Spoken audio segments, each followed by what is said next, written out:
Hello and welcome to another episode of Out of Spec Guide. This is going to be a very quick video to help you if you're in a pinch to decide whether or not you should purchase the Nissan Ariya or maybe consider some of its competition. I've brought along a Volkswagen ID4 just to your right, and then to the right of that, a Tesla Model Y. I think that should always be a consideration and a comparison in a situation like this. So in this episode, Coleton and I are going to run through our thoughts very briefly on the Ariya, the ID4, and the Model Y, and to see if this truly should be on your shopping list. If you're looking for the full in-depth reviews on any of these cars, head over to our sister channel, Out of Spec Reviews, where I will be going in-depth, super nerding out about this. And of course, I've already done that on ID4 and Model Y if you're looking for even more in-depth coverage.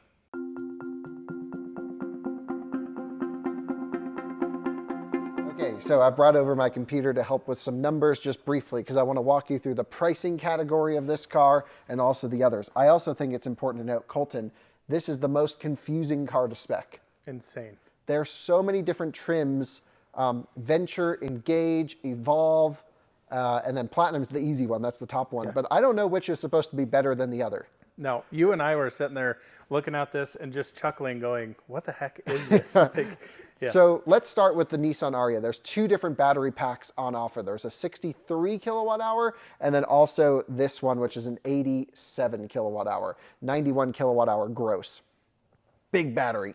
I think the only other vehicle that has a bigger battery than this in this category is the Mustang Mach-E, which is 91 kilowatt hour usable, where this is 91 kilowatt hour gross. For those of you who don't know what those numbers mean, gross capacity is the total size of the battery pack, but then of course there's some safety buffers so you don't either completely full charge it or completely drain it. That's the unusable part of the battery pack.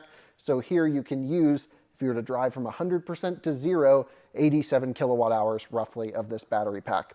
That's pretty sizable. The base price for the smaller battery pack, again, that's 60, let me double check that. 63 kilowatt hour usable, 66 gross on the small one. That base price is $43,000 for a front wheel drive model. This one optioned all the way out is 63 and a bit, which is very expensive. Moving over to the Volkswagen ID4 is a vehicle we've done a lot of coverage on, starts at 38 grand. Wow. Significantly less for a Chattanooga built car, still qualifies for the $7,500 tax credit. If you're eligible, not everyone is. That makes this thing like 30 grand or even under with the certain state incentives that you might get. That's a good deal. And that has the smaller 50 something kilowatt hour. It's a smaller battery pack, 200 miles of range roughly. This one has a larger battery pack than that. It is 77 kilowatt hours usable and I think 82 gross, 81, 82 gross, somewhere around there. This one, how much did your car cost? I think it was 52 or 53,000 sticker. And that is for an all-wheel drive mid-spec with some of the nice stuff on it. So mid-50s, they max all the way out at 55 if you get the Pro S Plus with all-wheel drive thing. And then the Tesla, this is the long-range all-wheel drive option. They also have a performance version. Starts basically base price at $54,990. So that helped me get through the pricing discussion. Essentially, the cars that we're looking at today are all the big battery, all-wheel drive configurations, the most popular configuration we see here in Colorado in the Northeast, and it's really the one you want. Right. You want all the range, and you want all the power and all the stability in cold weather, and if you can jump for it, I always recommend getting as many motors as you can and as much battery as you can. Definitely. And that's what all these cars are. So in the configurations as tested, this is like 57 because it's got red paint, but you know, basically 57, 58. The ID4 is 455, 53. What'd you pay for So this? I think this one's right around 53, somewhere right in that range. So a little bit less than the Model Y, which both of these vehicles do qualify for the $7,500 tax credit at the time of recording. Right. And then the Nissan is coming in as the most expensive, is fully optioned out in the cars we're looking at today at 63 grand. But you can get a fairly nice one for like high 50s, which I think is what most people are going to go for. I think that's the Engage or the Evolve or I don't know, but the nicer one with all-wheel drive, big battery. So then the range is really interesting because this car has a range of about 267 miles of EPA rated range as the limited. It's like 272 or 274 if you go one trim level back. This has more equipment. This is over 5,000 pounds. Yeah. So it's a heavy beast.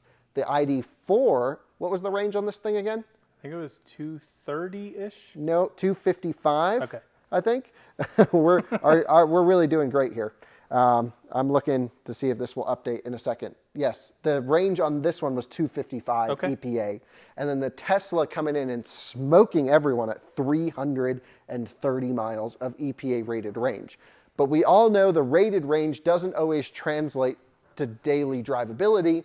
I think at the end of the day, all three of these cars will have more than enough range to do what you need to do at the end of your day.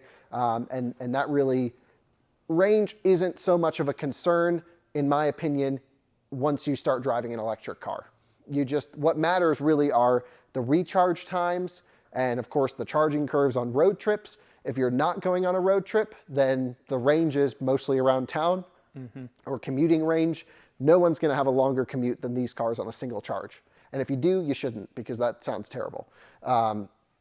Basically, no question, the Model Y is going to go the farthest out of the three, even though they never match their EPA numbers. That's going to go the farthest. This probably will be a close second, and then the ID4 certainly has the least amount of range with the smallest battery pack, which makes sense. So that's I just need to get that out of the way so you understand how they all compete and compare. Mustang Mach-E would have been great to have in this comparison as well. But I think what I really want to try to show you is the Nissan Ariya is a car that maybe if it launched 3 or 4 years ago would have been acceptable. Yeah. And today, it certainly wouldn't have been innovative 3 or 4 years ago. And today, the competition has just left this thing in the dust. It's DOA. Yeah, totally agree. One thing we did miss on this doesn't get the federal tax credit like these two do. Now, I do believe you still can get state. So here in Colorado, I believe it's $2,000 off the sticker, but compared to those, wow, what a difference. You were saying you can even buy a Tesla Model Y Performance for less than this car. Less MSRP, not including the tax credit. And then it gets a $7,500 tax credit, which is just crazy. Yeah. So even if you're considering like a $55,000 Nissan Ariya or 53, 54 grand, I think this is a car that I just cannot recommend anyone to buy. The resale values, I'm going to tell you right now, are not going to be strong. No. Not at all, because the numbers on the thing only charges, we'll get into charging in a second, but this is not it. Now, where this becomes really interesting is the lease conversation.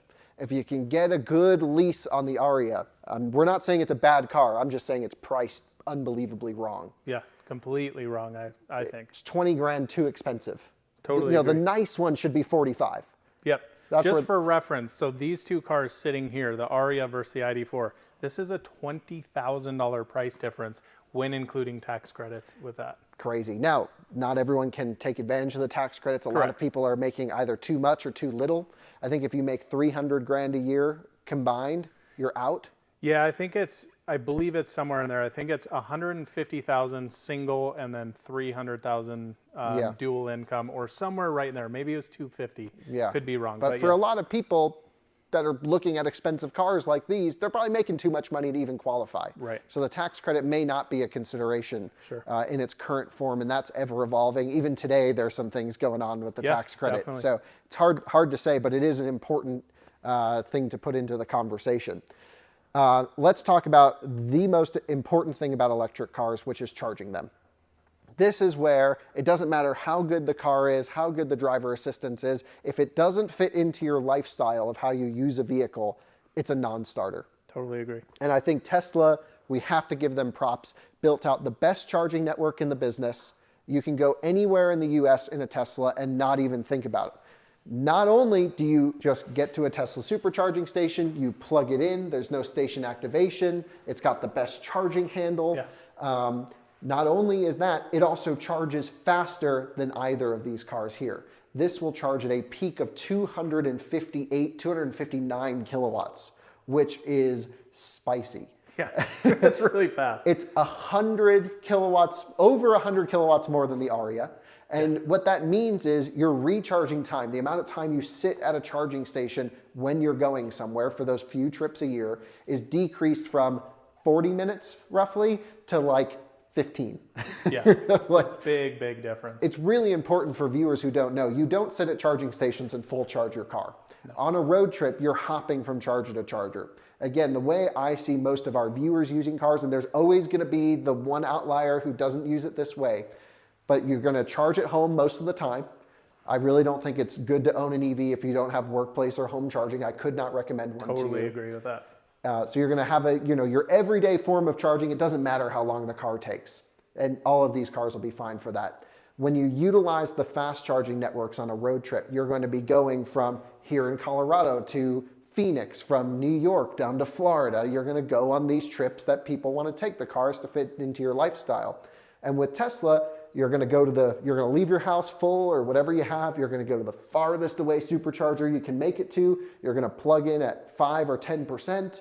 And you're going to just juice up to 50 to 60% in 15 minutes or less. And then you're going to unplug there because the cars will slow down as they fill up, and you're going to hop to the next supercharger.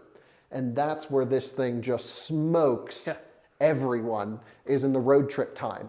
And to be totally honest, I don't think enough people put enough weight on the road tripping time. They say, well, I only take a couple road trips a year, but you should buy a car that can fit into every type of situation you could get yourself into and not try to work around it for a few use cases.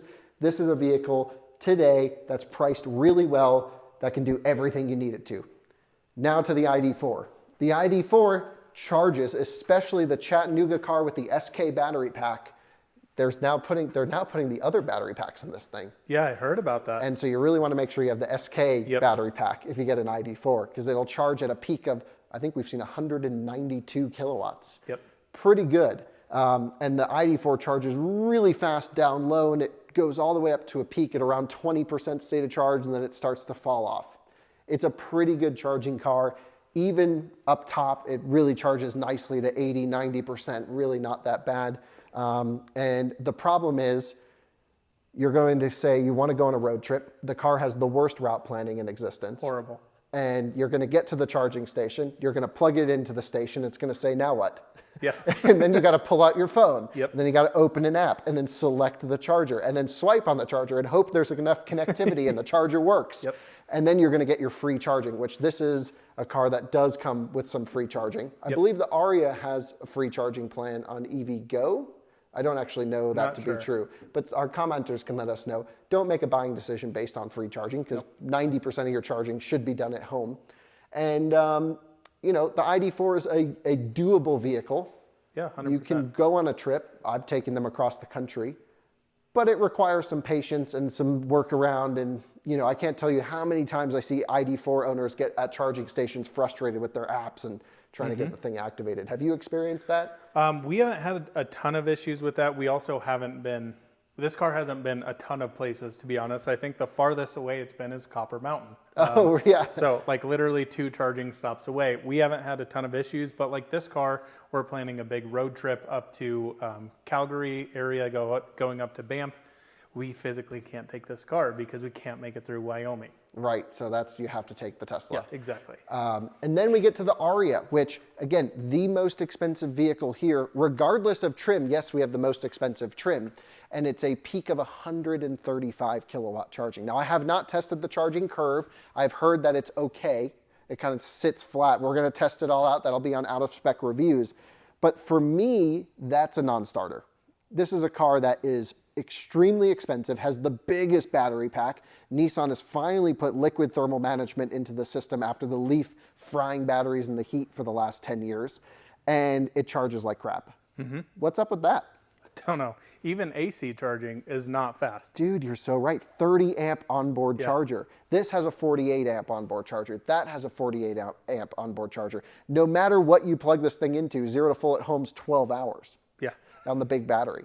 And that's too slow. I mean, right there, that just tells you that this is not optimized to be a class-leading electric car, but its price would suggest that it's better than a class-leading electric 100%. car. And that's what kind of annoys me about this. Again, the used values on these, when they're 20 grand, that's going to be, it might be a lot of car for the money. It's probably going to be very reliable, but just based off of the daily usability of it, crazy. And here you're at business voltage, 208 volt, 30 amp. We're only getting 6.5 kilowatts into this thing. And that's maxing out the onboard charger. Whereas the Tesla will do, I believe, 10 or 11, correct? Right, yeah, and this will as well. This will be the same as the Tesla. So pretty crazy right there. So again, I think right there, the Ariya is a non-starter. And we want to make this video as easy as possible for you to understand that unless you're getting a really good leasing deal or a significant savings or in the used market looking at an Ariya, as an electric car, it doesn't stack up to any of the competition at all. Let's talk range. Did we already talk range? Yep, we did. Then we shouldn't talk it anymore. Interior fit and finish, build quality, space. Take us away, take us through all the three, because we've just done an in-depth video on your channel about this. Yep, on now to Spec Detailing. So I think the interesting things with these cars, they all do it very differently. This is very German. The Tesla is very tech forward, very minimalistic. The Nissan, I don't even know really where to classify it. It's like premium in areas, very cheap in different areas. Layout's a little strange. I think aesthetically, that's one of my big things that I talked about. Let's take a look inside here as you're explaining, I think aesthetically looks pretty cool. It aesthetically maybe looks the best. Yeah, I would say it's a unique take. I think the same with the exterior of the vehicle. A very, very unique take on an EV. But once you start touching and feeling things is where this car really kind of starts falling apart. Touch the actual switches there, Alyssa, and you'll kind of see, especially that back one, pull up on that a little bit. There you go. And you can start to see that whole bolster pretty much, just not even feel like it's completely intact there. A lot of materials here on the door. These are just so cheap and scratchy. Really a strange car, because I had a Venture Plus, which is the lower trim, bigger battery pack, front wheel drive, very similar characteristics inside with a few additional things. That had cloth seats. This has Napa leather. I also think it's a really interesting thing that Nissan went for Napa leather. Whereas these cars using a leatherette, which is a vinyl material, Tesla using vegan leather, if you will, which is essentially a vinyl material. There's no question that the seat material in the top spec feels nice. It does Napa feel leather nice. feels nice. It does feel nice. But as a whole, the interior is the cheapest out of all three, even in the most expensive trim. And I'm just looking under here for the first time, no front trunk. Nothing.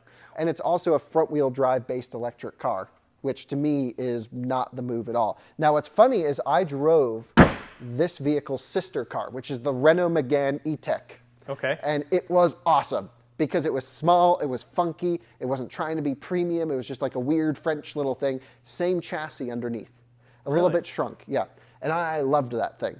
This is feeling like too much Nissan has gone into this car, where Renault got it totally right. They have great software in that car, and shows you how much an automaker can mess it up. We're not here to try and rag on the Ariya at all. I actually think it's the best looking car out of the bunch. I haven't really spent that much time driving it, but the E-Force is pretty cool. I don't like that in the front wheel drive trim, or in the two wheel drive trim, I should say. The primary axle is the front axle, and the secondary axle is the rear. Every EV should be a rear biased car. There's no reason to make it front wheel drive other than to cheapen it, I think, in terms of development costs and maybe some safety. Certainly for snow performance, I'd rather have the motor on the rear where all the weight's on the back. It gives you that 911 effect, and we've talked about that many times. And the all-wheel drive ID4 rocks in the snow. We haven't had a chance to put this in the snow, and we know Model Y rocks in the snow. In terms of cargo space, they're all pretty much the same. You can get into the individual numbers, and the Y by far has the most cargo room out of the bunch, and it's available third row, which these cars are not. You have a front trunk in the Model Y. So to me, the Model Y is the most amount of space, the most amount of range, the most amount of performance, the most amount of tech. Might look the most boring. Yeah, well, you see those everywhere. But Ariya, there's a reason. Yeah, there is, of course. The Ariya, I have been in cars that get more attention, but I was shocked at the amount of people driving by looking at this thing, and it's it is a striking EV. I think just in general, it's definitely pops a heck of a lot more than the ID4. This looks very interesting, if you will. But yeah, the Ariya's got really interesting body lines on it. I think it's a very fresh take on an EV, if you will. Yeah, they nailed the styling. Yeah. But they just did not nail any of the technical components. Totally the worst in its class when it comes to EV stuff, which is crazy because Nissan's been doing EVs longer than anyone. Yeah. And the interior stuff, it's just, to me, it doesn't really improve my day to be in this car. Whereas the ID4 brings happiness and joy in a sense to me because I feel like I'm driving such a crazy, solid, and well-engineered product. The software sucks. Yep. Really does. And I think Volkswagen needs to do a lot with that, just in terms of reducing bugs and over-the-air software updates. And then, you know, you kind of just go to the Tesla, and I really don't hate to be this guy, but the Tesla just wins. Yep. Every time, no matter how we put it, from cost to, you know, the range to how fun this car is on a back road. It's really fast. Yeah. Like, this is no joke. This is almost a sports car. Mm-hmm. And, you know, the one thing you are giving up, of course, is your uniqueness driving this. And I think there's good reason that it's there everywhere. Yeah. They're a great value for money. What I always think is interesting is you start comparing Model Y to cars like ID4 and Ariya. This feels like an EV from the ground up.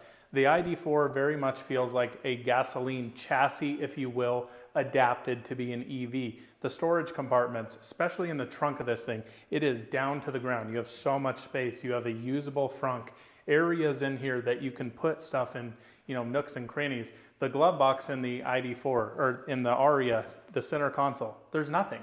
There's a phone and a pack of gum and that's it. Like, really interesting things like that. And I don't want to make this video too long because I just want to be totally straight up and real with our audience. If, like we've said before, if you're considering buying a Nissan Ariya, I genuinely can't figure out why you would choose this over the competition. It might be because you hate Elon and you're mad at the Germans. And to be honest, I think you got to get over it and buy the better car. Totally agree. So, I don't know, is that too harsh on the Nissan? The poor little, did we hurt its feelings? I hope not. Because I'm really looking forward to doing the in-depth reviews on it and everything. But, you know, if this car came out 6 years ago, it would have smoked everyone. Would have been the jam. If it came out 4 years ago when e-tron and I-Pace were coming out, it would have been great, but still not class leading at that time. Because keep in mind, e-tron and I-Pace were not $100,000 cars. They were 80 grand, and this is 60 grand. It would have been competitive back then. It's 2023. This is a car that was designed to come out years ago, and unfortunately, they just missed the mark. So hate to be so harsh on it, but I cannot recommend buying a Nissan Ariya over any of the competition, including Mustang Mach-E.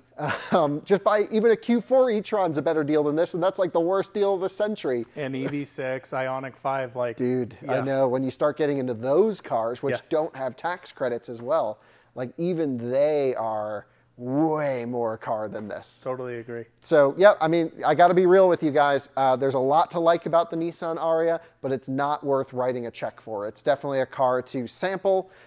If you can lease it, great. But if you can't get a smoking hot lease deal on this thing, just look elsewhere.